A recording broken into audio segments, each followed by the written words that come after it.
हिजो मात्र जुन केन्द्रीय सरकारबाट जुन गृहमन्त्रीको एउटा पहलमा है एउटा त्रिपक्ष वार्ताको लागि पत्रचार गरिएको छ नि र यो पत्रचार गरिएको छ र त्यहाँनिर अलिकति के भने पिपिएस त्रिपक्ष वार्ता भनेर मेन्सन गरेको छैन। त्यहाँनिर केवल गोर्खा जातिको एउटा समस्याको समाधान मात्र भनेर गरेको छन्। यसलाई कस्तो प्रकारले हेर्नुहोस् अब केन्द्रसँग अब अहिले त्यही यहाँ हल्ला चारैतिर छ नि। अब हाम्रो चाहिँ के छ भन्दाखेरि चाहिँ अब पहिल्यैदेखिको हामीले देखेको यो खोदापाड निक्ला चुवा हुन्छ क्या दार्जिलिङको इस्यु चाहिँ अहिलेसम्म खोदापाड निक्ला चुवा भनेको जस्तो।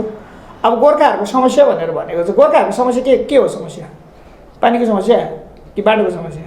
अब हाम्रोहरूले त 11वटा जात गोष्ठीमा आएको हो नि त ट्राइबल स्टेटस होइन, त्यो पनि समस्या हो। अनि अब सेन्ट्रल युनिभर्सिटीमा आएको त्यो पनि समस्या हो। अनि के चाहिँ हो अब हेर्नुहोस्, दिनु चाहने मान्छेलाई उनीहरूको मिनटमा उनीहरूको रेकर्डमा गोर्खा जातिको जुन चाहिँ इस्युज छ मुद्दा छ अब त्यसको नाम त मेन्सन गर्नु डराउने मान्छे, डराउने सरकार। अब गोर्खाल्यान्ड इस्यु हो भने पिपिएस अथवा पर्मनेन्ट पोलिटिकल सल्युसन होस् या अथवा गोर्खाल्यान्ड होस् या केही होस्, तर नामधरी चिठीमा मेन्सन गर्नु डराउने मान्छे डराएको नि। यो त नाम मेन्सन गर्नु डराएको नि केन्द्र सरकार। अब नाम मेन्सन गर्नु डराउनेले दार्जिलिङको गोर्खाहरूको लागि केही उपहार दिन्छ भन्नु चाहिँ त्यो हामी चाहिँ पत्याउने हुन। हेर्नुहोस्, किनभने उहाँहरूकोमा सिन्सियरिटी छ। हामीले गोर्खाल्यान्डकै सेन्टिमेन्टमा राजु विष्टलाई भोट दिएर जिताएको, गोर्खाल्यान्डकै सेन्टिमेन्टमा आलुवालियाले जित्यो, गोर्खाल्यान्डकै सेन्टिमेन्टमा जसवन्त सिंहले जित्यो। हेर्नुहोस्, अनि जसवन्त सिंहलाई पनि हाम्रो दार्जिलिङ पाहाडको मान्छेले त्यति बेला बोरा टकटकाएर भोट दिएको, आलुवालियालाई पनि बोरा टकटकाएर भोट दिएको। तर अब जो दिनेवाला अब बिजेपीलाई पनि हेर्नुहोस् दियो हो, जनताले भोट दियो नि त गोर्खाल्यान्डकै सेन्टिमेन्टमा। किनभने महाकाल बाबापट्टि फर्केर कसम खाइदियो। हाम्रो मान्छे हाम्रो अनित थापाज्यूले भन्नुहुन्छ नि, हाम्रो मान्छे चाहिँ गोर्खाल्यान्डको कुरा गरेपछि तित्तिरी खाएको जस्तो भन्नुहुन्छ नि, या त मुखमा थुकाइहाल्छ, बुझ्दैन टेक्निकल कुरा भित्री कुराहरू केही पनि बुझ्दैन। पत्याउने कुरो पनि होइन, म त घरिघरि लाग्छ क्या भन्नु यो अब ऊ हुन्छ है। तर अब हेरौँ हेरौँ हेरौँ न, लु वार्ता 12 तारिक हुँदैछ भने हेरौँ।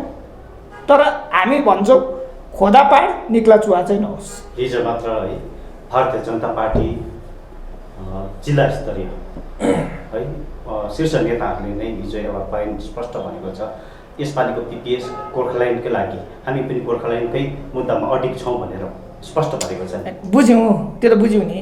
अब माग्नेले पो पिपिएस भनेको गोर्खाल्यान्ड भन्दैछ, दिनेको मनमा छ नि त। अब यस्तो नि त, अब हामी त माग्ने मात्र हो नि, हाम्रोहरू त माग्ने मात्र हो नि त, दिने हो नि त, बुझ्नु भएन। अब माग्नेले चाहिँ माग्यो तर दिनेमा सिन्सियरिटी छैन भने के हुन्छ? माग्नेले सुन माग्यो, दिनेले फलाम दियो भने चाहिँ के हुन्छ भन्नुहोस्? होइन, कुन चाहिँ पाहाडको गोर्खाले चाहिँ होइन मलाई गोर्खाल्यान्ड छोड नदेऊ कि भन्ने त कम छैन होला, सबैले भन्छ हामीलाई राज्य देऊ भनेर। तर माग्नेमा मैले हामीले सुरुदेखि भन्दैछौँ नि, माग्नेमा 100% सिन्सियरिटी भएर पनि केही पनि छैन जब दिनेमा सिन्सियरिटी छैन भने। हेर्नुहोस्, हामी त माग्ने मात्र, दिने झोला त उतै छ होइन। अब झोलाबाट निकालेर दिनेले पो के दिन्छ हेर्ने विषय त त्यो हो नि त। तर अब अहिले हामीले भन्दैछौँ त्यो नाम पनि चिठीमा मेन्सन गर्नु नसकेको देख्दा चाहिँ पत्याउने विश्वास चाहिँ अब लाग्दैन भन्नु चाहेको। के लाग्छ तपाईँलाई यसपालिको त्रिपक्ष वार्ता फलदायक छ कि छैन? होइन, उहाँहरूले त अब यो मान्छे भुलाउने मात्रै हो। हेर्नुहोस्, खासै चाहिँ यस्तो भयो होला जस्तो लाग्यो मलाई। किन भन्दाखेरि उहाँहरूले अब राजनीति त गर्नुपर्छ दार्जिलिङमा। हेर्नुहोस्, 2टा एमएलए जितेको छ, अन्त उहाँहरूले चाहिँ अब राजनीति गर्नुको निम्ति उहाँहरूको पार्टी क्याडरहरूले जसले भोट दिएर जितायो उहाँको गठबन्धनहरूले उहाँको गठबन्धनहरूले उहाँलाई प्रेसर गर्यो कि हामीले त अब दार्जिलिङमा राजनीति त गर्नुपर्छ। अब तपाईँहरूले वार्ताको लागि चिठी पठाएन भनेदेखि त हाम्रो दोकान बन्द हुन्छ भन्ने स्पष्ट हो यो कुरा। हेर्नुहोस्, अब यति माथि बिजेपी सरकारले चिठी पनि नपठायो भनेदेखि त्यहाँ त बिजेपीको दोकान बन्द हुन्छ, जेएनएलको पनि दोकान बन्द हुन्छ होइन भन्नुहोस् त। किनभने अरू त केही गरेकै छैन, एउटै मात्रै हो दार्जिलिङको मान्छेलाई आशा देखाएको भनेको पिपिएस हुन्छ राज्य हुन्छ भन्ने मात्रै छ अहिलेसम्म। अन्त उहाँहरूले सायद प्रेसर गर्यो होला हामीलाई वार्ताको लागि चाहिँ तपाईँले अलिकति चिठी चाहिँ पठाइदिनुहोस् न। त्यसो गऱ्यो भनेदेखि चाहिँ हाम्रो दोकान अलिकति भए पनि खोल्नु सकिन्छ, नभए अब त्यो चिठी पठाएन भने हाम्रो दोकान बन्द हुन्छ भन्ने उहाँहरूले सोचेर उहाँहरूले प्रेसर गरेर बोलाएको जस्तो चाहिँ हामीलाई लाग्यो। हेपेर पठाएको छ, हेर्नुहोस् न तपाईँहरूले त्यो चिठीको कपी हेर्नुहोस्, यति साह्रो हेपेर पठाएको छ कि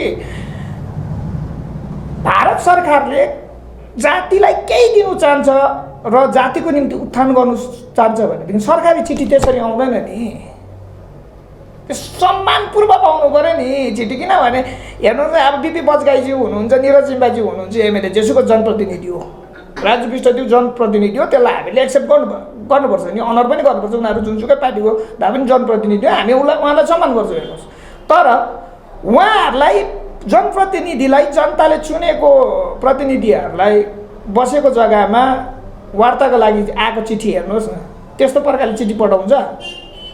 अनि त्यसले नै स्पष्ट हुन्छ नि उनीहरूको मनसाई ठिक छैन। हाम्रो साथीहरूले दोकान बन्द हुन्छ भन्ने डरले अब सायद वार्ताको लागि चिठी पठाऊ भने त्यति मात्रै हो।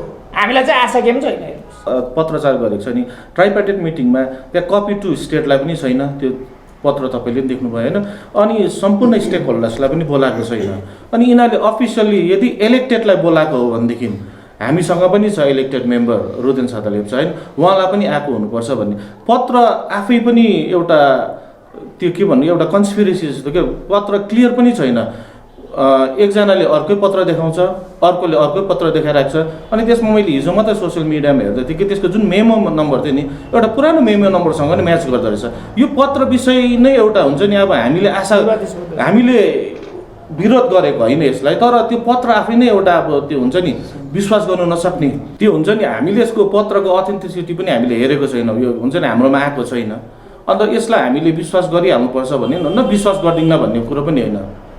यो पत्रमा जुन प्रकारको भाषाहरू प्रयोग गरेको छ त्यसले नै यसमा संस्कार के हुन्छ नि तपाईँको त्यो अलिक कहीँ न कहीँ त्यो यसमा फल प्ले छ भन्ने चाहिँ हामीले स्पष्ट रूपमा बुझिरहेका छौँ।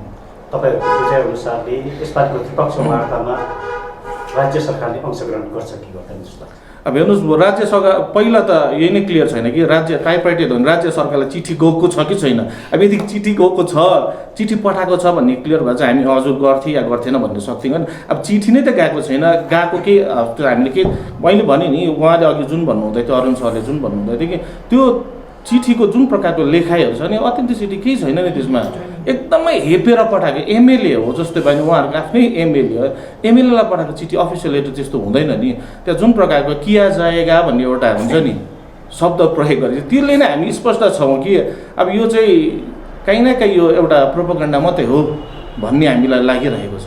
जति त्रिपक्ष वार्ता भएर है, त्रिपक्ष वार्तामा राज्य सरकार अनि स्टेक होल्डर र सरकार केन्द्र सरकार बसेर जुन जति यो जुन चाहिँ पिपिएस है राज्य व्यवस्था सुम्पिएको खण्डमा तपाईँहरू यसलाई कस्तो प्रकार? अस्ति पनि मैले एउटा भनेको थिएँ, पिपिएस चाहिँ पर्मानेन्ट पोलिटिकल सल्युसन चाहिँ पर्मानेन्ट भन्ने कुरो चाहिँ सेपरेट स्टेट मात्रै हो, नट लेस देन देन। यदि त्यो हो भनेदेखि चाहिँ हामी सहिदै उहाँलाई स्वागत गर्छौँ। यदि होइन भनेदेखि चाहिँ पिपिएस चाहिँ यदि फेरि 6 सेड्युल डिजिएचसी रिभाइभ हो भनेदेखि चाहिँ त्यसको चाहिँ हामी कडा रूपले विरोध गरेकै हुन्छौँ, व्यवस्थाको अगेन्स्टमा जान्छ। हजुर हजुर, त्यो चाहिँ क्लियर हो होइन। अब एउटा पिपिएस भनेको पर्मानेन्ट भनेको चाहिँ स्थायी हो नि त। अनि स्थायी सल्युसन चाहिँ एक मात्र हो, त्यो चाहिँ छुट्टै राजा गोर्खाल्यान्ड मात्र हो हाम्रो लागि। तर यो पिपिएस विषय सम्बन्धी है राज्य सरकारले पनि केही समय अघि पिपिएसको उठान गरेको छ र केन्द्र सरकारले पनि पिपिएस, यसमा अलिकति यहाँनिर कति है क्षेत्रीय राजनीतिक दलहरूले यस्तो प्रकारले हेरिरहेको छ, यो पिपिएस कतै राज्य र केन्द्रको पहलमै भएर त यो राज्य स्तरीय व्यवस्था होइन भन्ने एउटा सङ्केत पनि छ। कि त युटी हुनु पऱ्यो हाम्रो लागि, कि त छुट्टै राज्य हुनु पऱ्यो। त्यसको लागि कहीँ न कहीँ गएर स्टेटको एनओसी त लाग्छ जस्तो मलाई लाग्यो होइन। अनि विदाउट स्टेट चाहिँ केन्द्रले पनि केही गर्छ जस्तो चाहिँ मलाई लागेन होइन। अनि त्यो दुईवटा हो भनेदेखि चाहिँ हामीले भन्दैछौँ नि सही र यसलाई हामी स्वीकार गरेकै हुन्छ। यो पिपिएस सम्बन्धी है त्रिपक्ष वार्तामा यहाँनिर कतै क्षेत्रीय है विपक्षी दलहरूले यो पनि अडान गरिरहेको छ र यो पिपिएस है 6औं अनुसूची भन्ने गन्ध पनि आउँदैछ भन्ने छ। जति 6औं अनुसूची त्रिपक्ष वार्तामा है यो उल्लेख गरिएमा हजुर अघि हाम्रो अरुण सरलेज्यूले भन्नुहुन्थ्यो त्यहाँनिर के गोर्खाको समस्या भनेर लेखेको थियो, बुझ्नुभयो होइन। अनि उनीहरूले वार्ता बोलाउँदाखेरि गोर्खाको समस्या भनेर बोलायो, बुझ्नुभयो। उहाँले गोर्खाको समस्या भनेर उल्लेख गरेर बोलाएको छ। तर अब हाम्रोहरू जाँदाखेरि चाहिँ हाम्रो जो पनि त्यहाँ अंशग्रहण गर्छ, पाहाडको कुनै पनि दल कुनै पनि नेताले अंशग्रहण, उनीहरूले चाहिँ गोर्खाको समस्या चाहिँ के भन्ने क्लियर राख्नु पऱ्यो नि त। One and only problem of Gorkha चाहिँ के हो भन्दाखेरि चाहिँ छुट्टै राज्य हो भनेर चाहिँ उनीहरूले क्लियर राख्नु पऱ्यो नि। अब यहाँबाट राख्नेहरूले जाँदाखेरि हामीलाई 6 सेड्युल देऊ, हामीलाई डिजिएच रिभाइभ गरिदेऊ भन्यो भने त त्यो त हुँदैन। अब उहाँले चाहिँ गोर्खाको समस्या, अब गोर्खाको समस्या चाहिँ के हो भने हाम्रो मान्छेहरूले, हाम्रो क्षेत्रीय दलहरूले चाहिँ क्लियर गर्नु पऱ्यो हाम्रो गोर्खाको समस्या चाहिँ एकदमै लङ पेन्डिङ डिमान्ड चाहिँ के हो भन्दाखेरि चाहिँ छुट्याएर चाहिँ गोर्खाल्यान्ड हो भनेर चाहिँ उहाँ हाम्रोहरूले पेस गर्नु पऱ्यो नि। गोर्खाल्यान्डको जुन पक्षमा गएन भने र व्यवस्थामा गयो भने चाहिँ तपाईँहरू यसको विरोध गर्नुहुन्छ? हामी त के सम्पूर्ण पाहाडले नै त्यसको विरोध गरेको हुन्छ, त्यो तपाईँहरूले वार्तापछि नै थाहा पाउनुहुन्छ। कुरै मात्रै ठुलो गरेर काम चाहिँ ठिक गरेन भने त होइन। यस्तो नि अब अहिले उहाँहरूको चाहिँ अब के छ भन्दाखेरि त्यो प्रोपागान्डा गर्नु मात्रै हो। हेर्नुहोस्, आँखामा धुलो हालेर के पाउँछ बुझ्नु भएन। अहिले अब पाहाड एक प्रकार शान्ति छ, पाहाड हामी स्मुथली अगाडि बढिरहेछ, हाम्रो जनजीवन चलिरहेछ। हो उहाँहरूको राजनैतिक हिसाबले उहाँहरूले जुन चाहिँ वादा गरेर उहाँहरूले अब भोट जिताएर दियो होइन, तर हाम्रो जनतालाई ठग्नुको लागि मात्रै अब त्यो काम गर्नु भएन नि होइन।